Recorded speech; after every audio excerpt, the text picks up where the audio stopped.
राजस्थान में बीते कई दिनों से गर्मी इतनी ज़्यादा थी, गर्मी का सितम इतना था कि आम जनजीवन पूरा अस्त व्यस्त हो रहा था। चाहे दिन की बात करें या रात की, टेम्परेचर लगातार बढ़ता हुआ ही नज़र आ रहा था। लेकिन आज अचानक से राजधानी जयपुर में मौसम ने करवट ली, मौसम सुहाना हुआ, उसके बाद बारिश आई और बारिश की इन फुहारों ने मानो राजधानी जयपुर के बाशिंदों के चेहरे पर मुस्कान ला दी। ना सिर्फ बाशिंदों के बल्कि पशु पक्षी भी इस बारिश की फुहार से कहीं ना कहीं सुकून महसूस करने लगे। दरअसल बीते कई दिनों से इतनी ज़्यादा गर्मी थी जिसके बाद से एक उम्मीद लगाई जा रही थी कि मानसून जल्दी आए, लेकिन मानसून भी लगातार डिले हो रहा था, मानसून लगातार आगे बढ़ रहा था। उसके बाद कहा जाने लगा कि मानसून जुलाई स्टार्टिंग में आएगा, लेकिन उसके बाद जब आज ये बारिश आई है तो इसके बाद एक बात कहा जा सकता है कि मानसून की एंट्री तो हो चुकी है, लेकिन अब ये मानसून की एंट्री के साथ ही जो बारिश है ये कितने दिन चलती है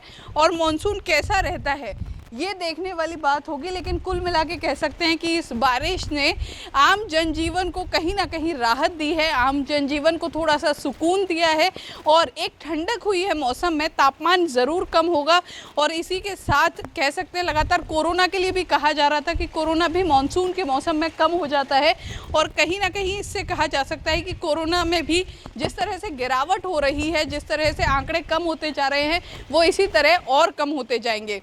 तो मॉनसून को देखकर आज जिस तरह से बारिश आई है, जिस तरह से मॉनसून की एंट्री हुई है राजधानी जयपुर में, उसके बाद आप देख सकते हैं कि किस तरह सुहाना हो गया है मौसम, किस तरह खुशनुमा हो गया है मौसम, किस तरह बारिश की इन फुहारों ने एक ठंडक ला दी है। तो कुल मिला के कह सकते हैं कि मॉनसून की एंट्री के साथ ही राजधानी जयपुर में मौसम जितना खूबसूरत हुआ है, उसी के साथ जो आम लोग हैं, जो जनता है, उसको भी एक सुकून मिला है और कहीं ना कहीं घर पे पकौड़े और चाय के साथ लुत्फ लेते ज़रूर नज़र आएगी जनता। हालांकि कोरोना है, लॉकडाउन अभी पूरी तरह से नहीं हटा है, इसलिए बाहर भी नहीं जा सकते। रविवार है और रविवार के दिन वैसे भी अभी बाहर नहीं जा सकते, कुछ पाबंदियाँ हैं, लेकिन घर में इस मौसम का लुत्फ ज़रूर लेते नजर आएंगे। द एंगल के लिए राकेश जैन के साथ छवि अवस्थी की रिपोर्ट।